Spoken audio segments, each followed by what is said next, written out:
Hello, it's me. Just wanted to come on the mic before you hear this episode to let you know that this is actually a Patreon episode that we normally release midweek, but we thought Devin Booker's performance was a good enough reason to open this one up for everyone. So you're going to hear what is normally a Patreon episode after the theme music. Just FYI, it's a different theme because it's for the OverTimeline podcast, which is our Patreon exclusive podcast. If you want to join, patreon.com/thetimeline. If you don't, consider this an emergency episode to celebrate Devin Booker's 51 points and Deandre Ayton's 30-point, 14-rebound game. Here it is. What a game. Going to overtime. The overtime.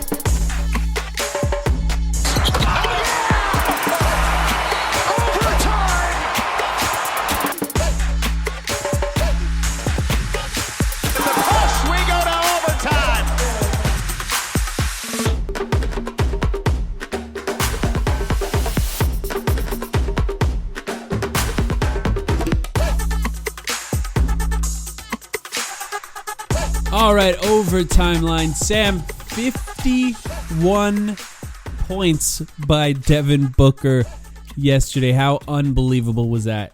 It was believable. At this point, yeah. You know, it's believable, but it was fucking awesome. And I'll tell you what, this is not exactly an emergency podcast. I didn't actually have the chance to watch the game live. As you know, I missed it due to work schedule and all that stuff. But this is as close as we could come, I think, to doing an emergency pod because it's absolutely a game that warranted it. Look, 51 points, Devin Booker scoring 51 points in and of itself, not surprising, especially how he's been playing so far this season. 20 for 25? That's insane. 20 for 25 with only a few shots at the rim. Like a lot of jump shots. You know, a very Devin Booker-esque game where he also went 6 for 7 from three. The threes really started dropping in the second half of the game and only had 6 free throws. Yep. You know, that it's just an insane game for him to have. Not to mention, by the way, 6 assists, 4 rebounds, only 2 turnovers, and of course 1 steal, which he's gotten a lot better at steals, by the way. He has gotten a lot better at steals, and especially he got the 50th and 51st points on an amazing steal where you could just see in his eyes that he was next level motivated to be able, like, you know, he basically had a Mikal Bridges play to get that final steal where Devin Booker's like, he's not a wingspan neutral guy, but what's his wingspan? Like 6'8"? Like, it's not that impressive. His arms look short. Yeah, he shouldn't have gotten to the ball that he did, but he really wanted 50 points, and he unlocked the Bridges arms for 15 seconds or so, and was able to go out, reach out, and get it, and get that final transition bucket to put him over the top. But yeah, man, in general, like you said, not a lot of rim shots, just a very Kevin Durant-esque, prime KD-esque kind of performance from Devin Booker tonight. Totally awesome. Well, KD, I think last week went 19 for 24. They're just made for each other. We don't have to beat it to death, but they are. After made the for game, each other. Booker was saying he was just following KD, only missing 5 shots. He said, which is what he did. I mean, 20 for 25. It's just an absurd game. And in 3 quarters, I think it was the 8th least amount of minutes ever played for a game with over 50 points. You know, there's only, and a lot of those other guys. I think Joel Embiid had one, which you could imagine. I didn't look at the stats, but I can just picture what 35 it was. free throw attempts. Yeah, just a ton of free throw attempts. The slowest, most boring game you've ever seen. Yeah, and all then, due of respect course, to Embiid, who is great, but yeah. Yeah, I mean, it's still 51 points. It's just not as fun to watch. And then on the other end of that spectrum is Klay Thompson, which you know exactly what that looks like. It's a game where he had like 13 3-pointers, and he was just launching and launching and launching. 3 dribbles, yeah. Yeah. Yeah, whereas, which is also insanely impressive, but I don't know. It's just like the sort of difference between Devin Booker and those guys is exactly what we saw in this game. Even his 6 for 7 from 3, maybe one of them was catch and shoot. You know, like maybe one. I don't think there was more than one. Yeah, there was the first one in the. I only know because I literally just rewatched all the clips. Yeah. The first one of the third quarter, it was like a basic pass around the perimeter, get him open, come off a screen. play, but all the rest of them were pull-ups. Some in transition, and then when he was really cooking by the end, just like going one-on-one and in isolation, behind the back dribble into like an isolation 3 several feet behind the line. Just ridiculous stuff at a certain point.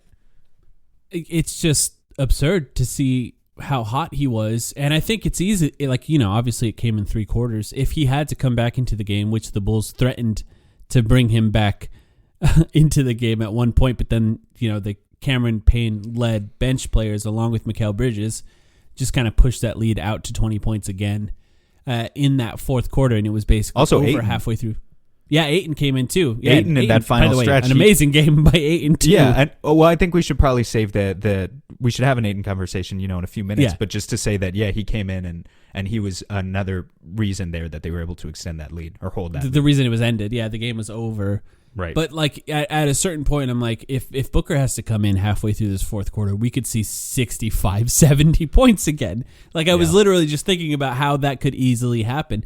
Because it is true with him, and you and I have talked about this before.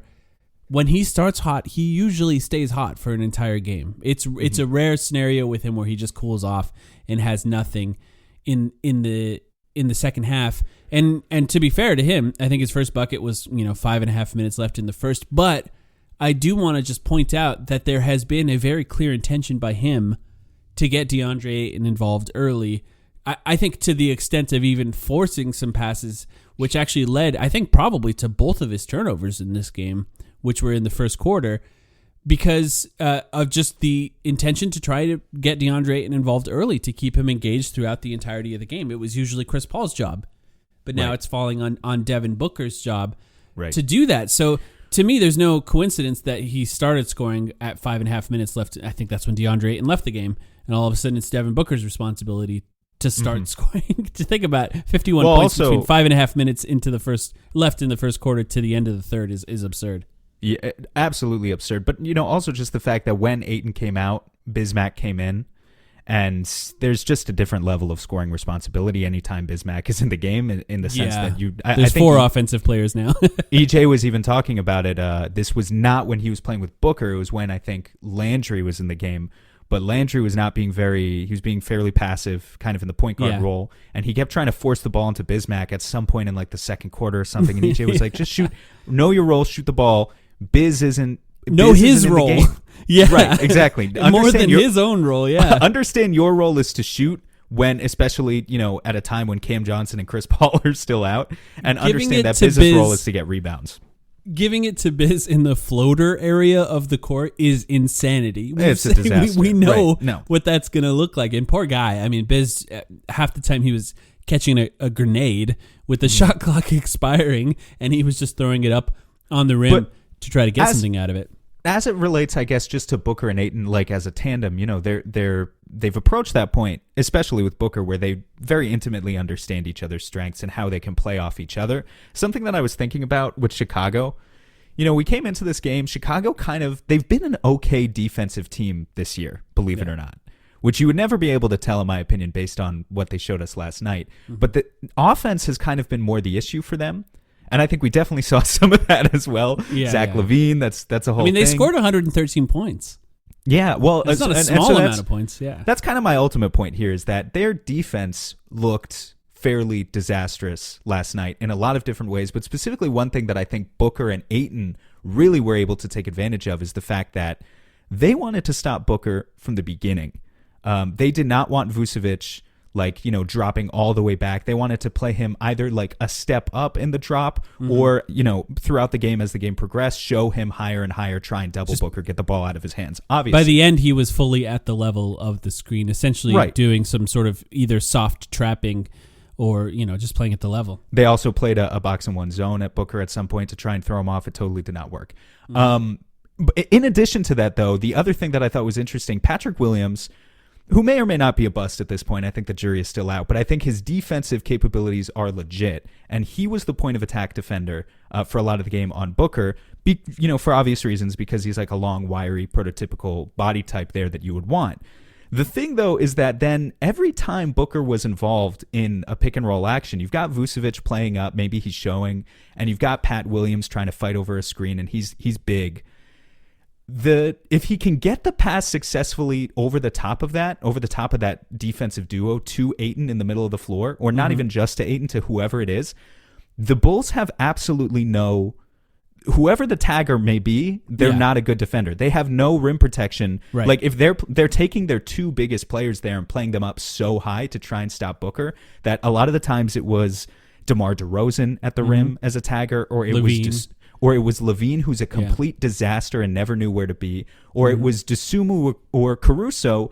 Credit to those guys, like those actually are pretty good perimeter defenders. But when I guess my point being, when you take Patrick Williams and force him onto the guy who's going to run pick and roll all game, well, all of a sudden you have no one to drop back and protect the rim. And I think Booker was very acutely aware of that throughout the game, and that was a big reason of why he was trying to feed Ayton so much and establish that offensive presence as early as possible, because ultimately it opened up opportunities for him too.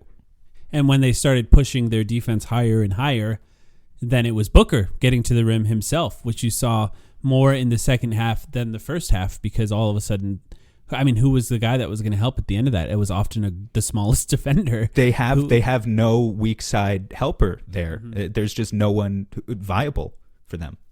Yeah, and I think in particular in this game, what was especially remarkable about watching the Suns, I think this was maybe the most dominant I think they've looked. And to be fair to the entire experience of the game, there was only two players in the starting lineup in double figures.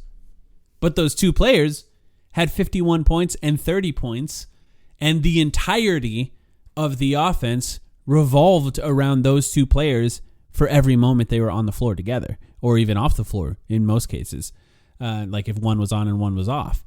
But that was Devin Booker with his 51 points, 6 assists, 1 steal, 4 rebounds, and then Deandre Ayton with 30 points, 14 rebounds, and the stat I love the most, 8 for 9 from the free throw line from Deandre Ayton. And look, we can talk more about Devin Booker too, but I want to switch over to a little bit of Deandre Ayton talk, because I mean, I think we can say this is four amazing games from Deandre in a row, and even the one game that was kind of a little bit worse, I think, was still great. It was just not as good as far as scoring goes. But not as good 30. Of a stat line, but still an engaged He game. looks great, yeah. No.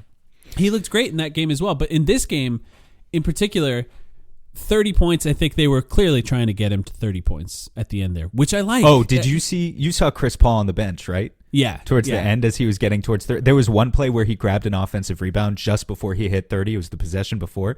He grabs the offensive rebound. He could have gone up with it. There was a defender there. I don't remember who it was, but he passed out to a wide open Torrey Craig instead. And Chris Paul, he's standing up already. He's already like several feet away from the bench. Like he should visibly not be in whatever area he's in, because like if the refs notice, they could be like, get off the court essentially. He's dressed like a fan. He can get away with it. He's dressed like a fan. He throws up his hands in frustration, and it's just like, what do you like?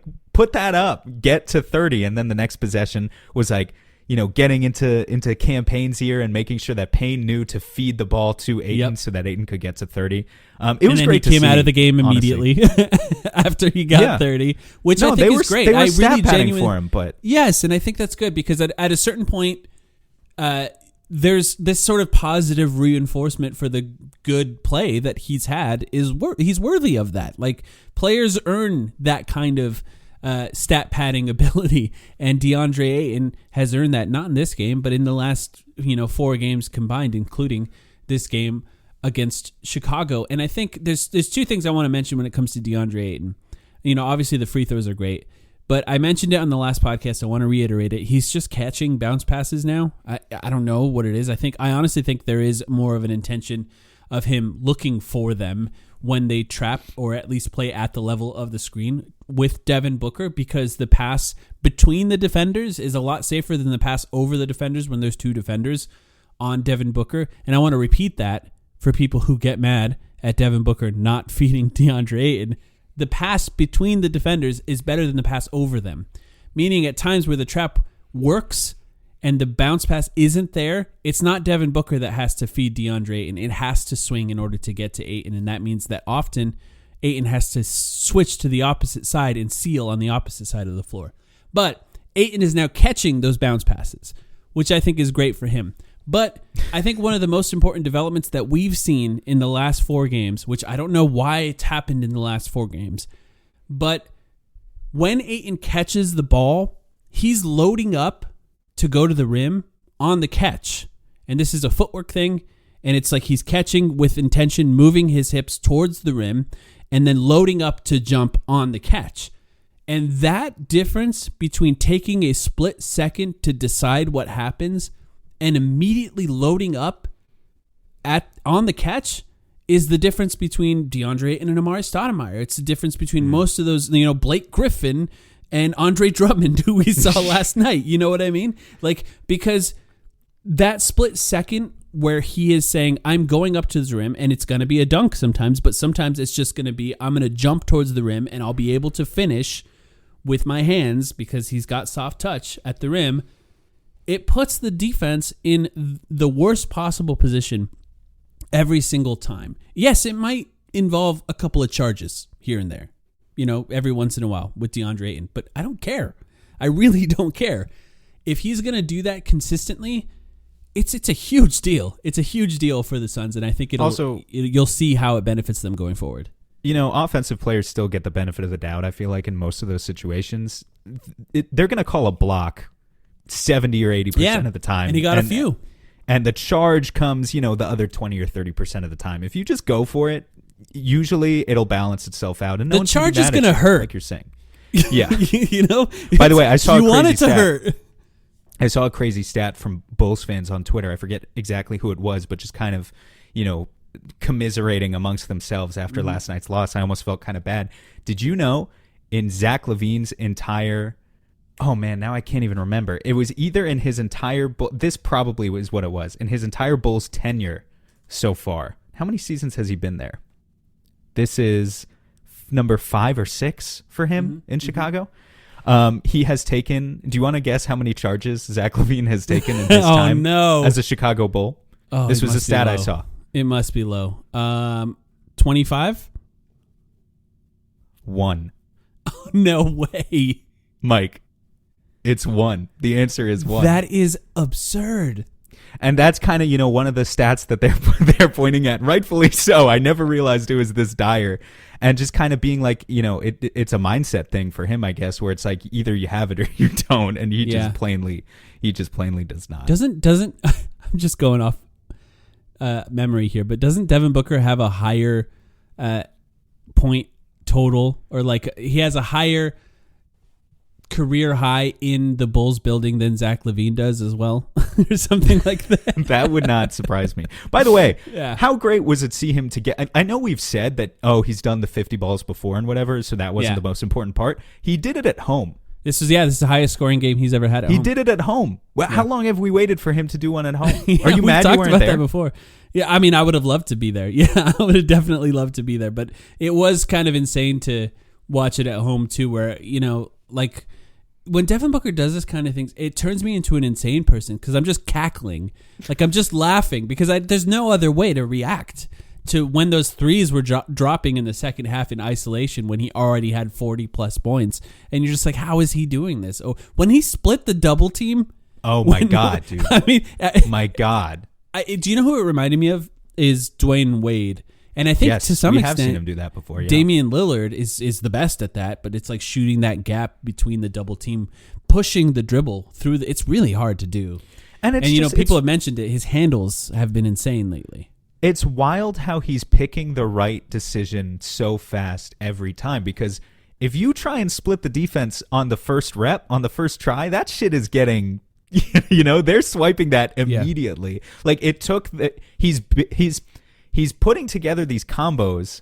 I've never seen anything like it before from him. I don't think that third quarter where he's just rep after rep after rep is building upon itself until it's just a completely, totally full repertoire of moves that no one has any chance of stopping. First he's going to go to the pull-up 3, then he's got the defense on his toes. Okay, this time I'm going to hit you with a hezzy dribble, and I'm going to go, doesn't really matter if it's left or right, but I'm going to go right by you. Okay, now this time, last time he turned the corner fast around the screen, so this time he's going to split the defense, and it's just like every rep builds upon itself or he'll until snake. he's done. Get you on his hip, and then he's shooting that mid-range. Yeah. He's doing literally everything. I mean, there's no way that performance could have been any more well-rounded offensively. And I also think, too, you look at the stats, and obviously it was dominated by Deandre and Devin Booker. But the way the entire team has learned from their mistakes when it comes to Devin Booker being trapped is also huge, because I've talked about it last season, but I still think that the way a team reacts to their star player being trapped, it's not all on Devin Booker. So many people put that on Devin Booker. There has to be trust in the rest of the teammates for things to work in that scenario. And so much credit goes to what Deandre Ayton is doing when he catches the ball. And then in particular, that one poster dunk he had yesterday where he caught it in the empty corner, quick pick and roll, and he just cocked it back and threw it down with two hands. That's one thing, right? It's an empty corner. They're trying to give Deandre Ayton space to attack at the rim. They help defenses slow by Chicago and all of that. But oftentimes when it happens at the top of the key, or if the shooters are spread out in the corners, the other Suns players are so quick to react to what they're doing. They're not standing around and watching. In particular, I should probably start collecting film on this, but there's always a cutter when Booker is trapped. So somebody has a role to cut. It's often, it used to be that the guy that was the first pass away, that's the guy that's the hockey assist. That guy now is often cutting with shooters lifting to the place where they're cutting from. And that extra cut, that extra split that other guys are doing when Devin Booker is trapped is putting so much pressure on the defenders to react, because now there's one guy going, do I cover the guy that's cutting? Do I, because they're going 4-on-3 in that scenario, and they're putting so much pressure on them by other players reacting so quickly and so smartly. It's a credit, I think, to James Jones and the types of players that he brings to the Suns, because they're so quick to react to the way defenders are guarding Devin Booker that everything just sort of works like this clock. And even with players that, they're 6 in a row right now, starting Torrey Craig and Cameron Payne. And it's just working because they're so well coached and they're so smart. 0.5 basketball, baby. I mean, this team still has issues, by the way. Even though we've won 6 in a row, athleticism is still not there overall. That's the obvious weakness on this team. Ish Wainwright minutes? I actually did. Oh, I thought it was funny when you mentioned Andre Drummond before, because there was that one possession. There was that one possession where the Suns, I don't remember exactly, hedged or showed high on a screen, and they got a pass over to Andre Drummond, and Ish was the guy tagging low from the corner. And Drummond tried to put his shoulder into him to move him, and he could not move him. Absolute brick wall. He could not move him. So I thought he that was loaded hilarious. up to hit Ish Wainwright. He dropped it. He was trying to hit him hard. But look, obviously it helps when you talk about those multiple guys kind of lifting. It helps when you have multiple shooters on the floor at all times. And how about Damian Lee and Landry Shamet last night? I think actually, normally so far this season, I've mostly just been praising Damian Lee for obvious reasons. Last night merited a shout out to Landry Shamet as well, who I thought was very good. It's unfair of Monty to make Landry Shamet a point guard in the minutes where Landry Shamet was playing point guard, which he did. The defense was good, though, in those minutes. I'll give them that credit, because the Bulls couldn't do anything against that lineup with Shamet at being as good of a defender as he's been. So, there obviously were stretches of the game where Landry was dribbling the air out of the ball, not able to get any penetration, and then making the wrong read. But those stretches were 2 or 3 minutes, right? Monty quickly reacted, put Dwayne Washington in, who is not a good defender. We've seen over and over and over again the defense tanks when Dwayne Washington is on the floor. But Landry Shamet, I think, picked it up after that, because then Devin Booker came in and was at point guard, or Cameron Payne came in and was at point guard. And it's kind of like, if you look at the stat line for Landry Shamet alone, it's exactly what you want. He was 4 for 7 from the field. All 7 of those shots were 3-point attempts. You just want him launching from the 3-point line. And he was hitting, and they're going in pretty well. When him and Lee are on the way that they are, that's kind of the exact vision of the bench that I think James Jones wants. It's guys making shots. Yeah, and those were the only 2 guys off the bench, actually, who even played 10 minutes I think those two in particular, and when I say 10 minutes, like Lee played 25 and Shamet got 19. Yeah. And no one else on the bench even got 10. So they're a wide step ahead of everyone else, I think, in terms of earning Monty's trust at this point, for better or for worse, because, in some games I still feel like Landry really hasn't earned that trust, but in a game like last night, he came through. Lee, I think, defense, man. It really is the defense with Landry. Monty just loves it. Yeah, that's fine. I mean, look, like I said, Damian Lee, just my thing is, when you have a shooter like that, he's as hot as he is. Yeah. Just as long as Damian Lee continues to get his 20 or 25 minutes, I'm fine. I just didn't want Landry starting to cut into his playing time. But as long as it's Landry kind of cutting more into Dwayne Washington Jr.'s playing time, which is what I think has actually been happening, I'm cool with that. Yeah, I'm cool with it too. I think for the most part, especially when Chris Paul's back, I think right now it's a little tough to find if there's minutes with both Cameron Payne and Devin Booker off the floor. There's just no dribbling, and which credit to the Suns for scoring 132 points in a team with basically two guys who could dribble, both of them starting, and they're still capable of doing that. But to your point, Landry Shamet and Damian Lee were the only two players besides DeAndre Ayton and Devin Booker who had double-digit points in the game yesterday, and that was making the most of the minutes that they had. I mean, they're capable players.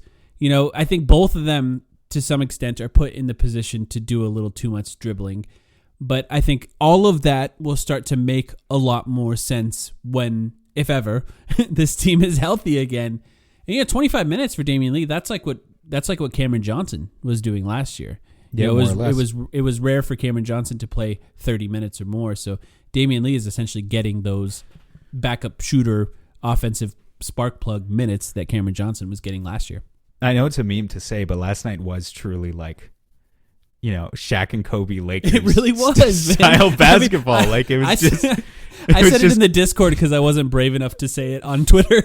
But it's like, two superstars who absolutely dominated the game. And then, a Steve Kerr type role player who scores 11 is your third leading scorer. So I don't remember. That would be if it was the Bulls, I guess, that you made the comparison to. I don't remember who the sharpshooters were on those Lakers teams. I was too young to watch Derek them, Fisher. That's who Cameron Payne is in this scenario. Yeah, I guess.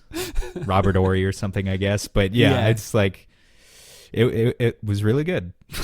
It was incredible. I think one of the most fun games to watch for the Suns in a long time.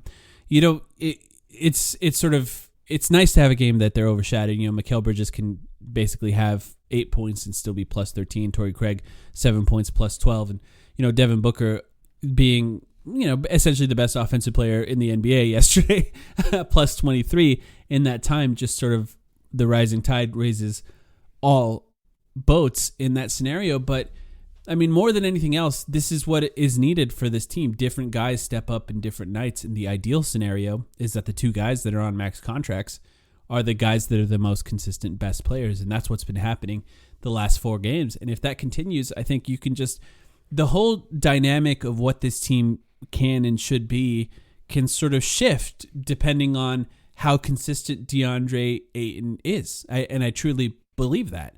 Because if he gets 30 points, once a week or twice a week or whatever, then we're talking about an absolute all-star.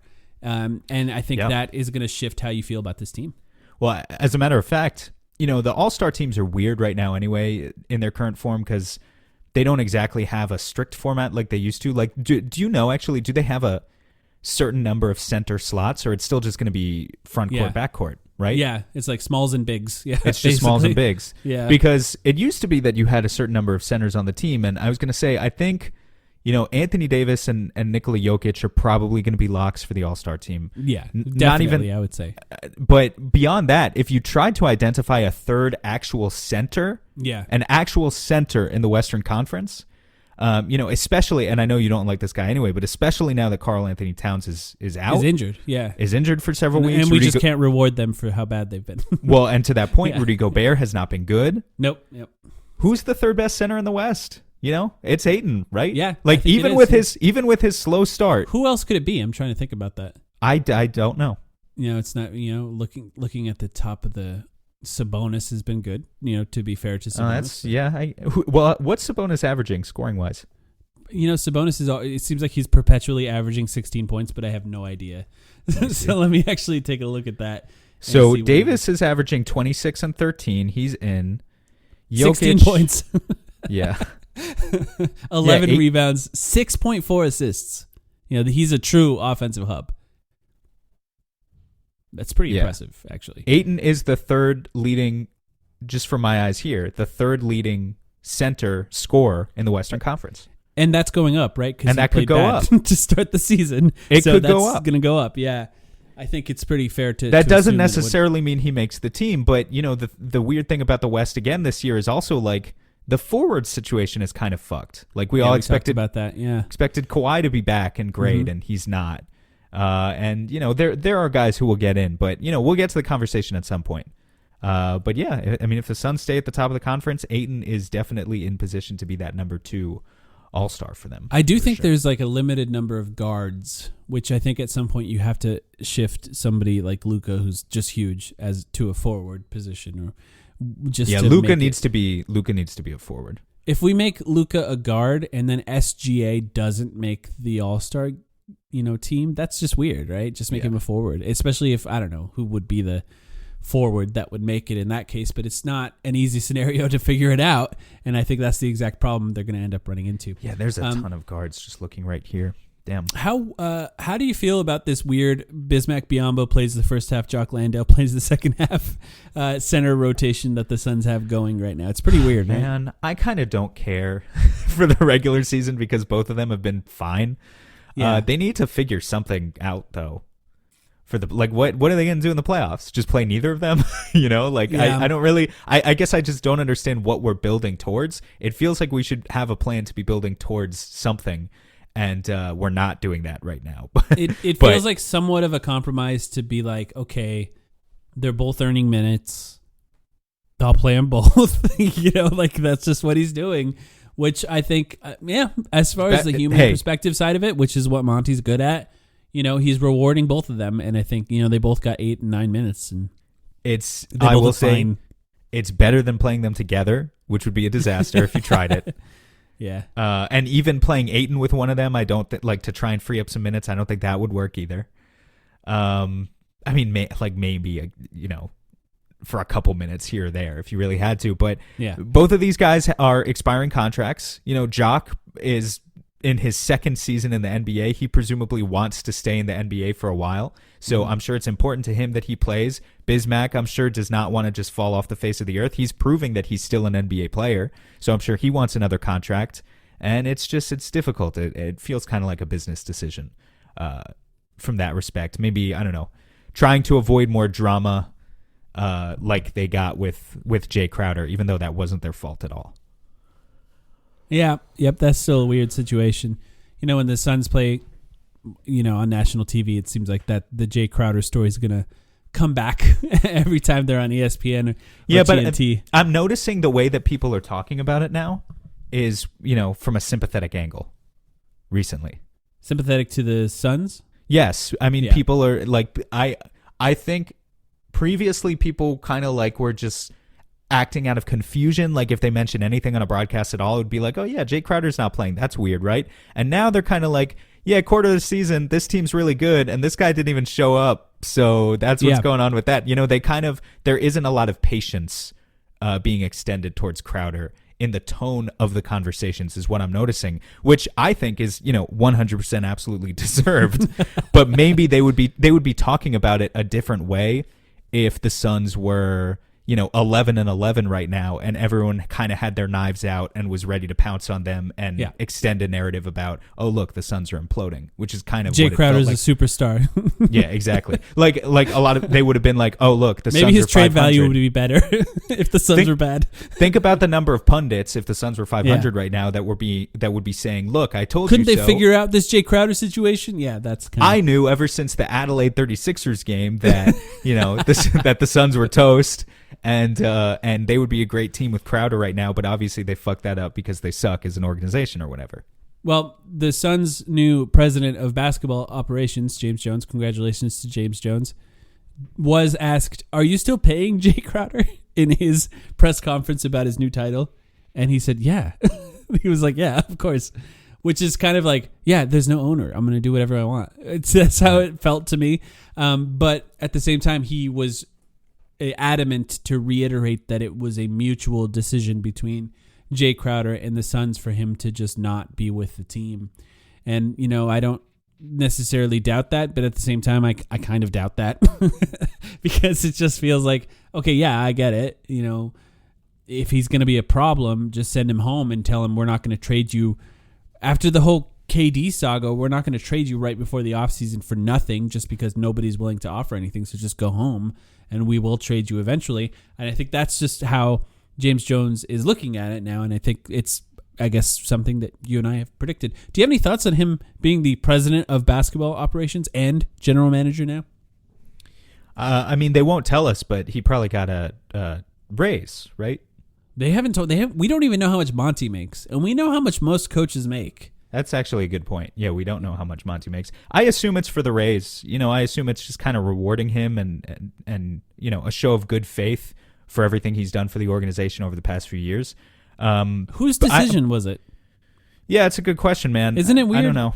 Sam Garvin decided Sam Garvin? Yeah. I guess. I don't know. Part of me wonders, because anything Sam Garvin does, I just assume it's just Sarver doing it. Well, who the fuck knows what, who actually runs the Phoenix Suns right now, right? That's kind of the issue, is we're not given any information. Yeah. We kind of never have. Is it Adam Silver? Especially now. Like when David Stern was running the Pelicans? It's not Adam Silver. The Hornets, really. Is it Jeff Bauer? Maybe it's Jeff Bauer. Where is he these days anyway? He went somewhere, right? Didn't he just sign as like something on a team? Some sort of...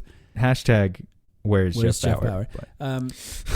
I will say, part of me thought, are they trying to lock up James Jones before they sell this team so like him and his contract and how well he's run the team is part of the sale of the team? Because there is reasons that James Jones could be poached at some point if a team comes up and says, we need someone new running this team, like, I don't know, the Hornets or the Hawks, for example, teams that maybe haven't been run as well as they want. James Jones has made a good case to be thrown a truckload of money at and allow him to run your team. And the Suns just sort of locking him up longer is just a smart thing to do. We talked about it in the offseason with Monty Williams as well. There's just no point letting these guys be lame ducks at the end of their contracts. Just sign them for longer. You got the money. We know you got the money, and whoever's the next owner will be even more rich. So there's no point. Just do it. I think it's a smart move. It's good for him. It's a title change more than anything else, and probably, like you said, a raise more than anything else since he's still the general manager. I would think so. I don't know. I mean, it's just... Teams have president of basketball operations and general managers. The Suns have done that in the past.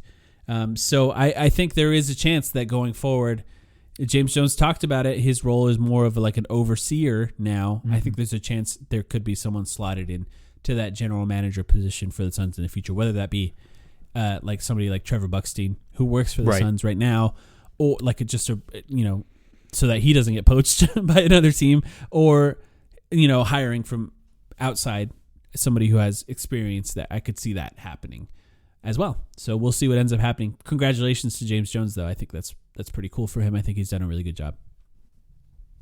You got anything else? No, I don't think so. Just update for everyone that we want to do playback this weekend. Oh, yeah. We finally got our first win. Sunday. And let's do Sunday.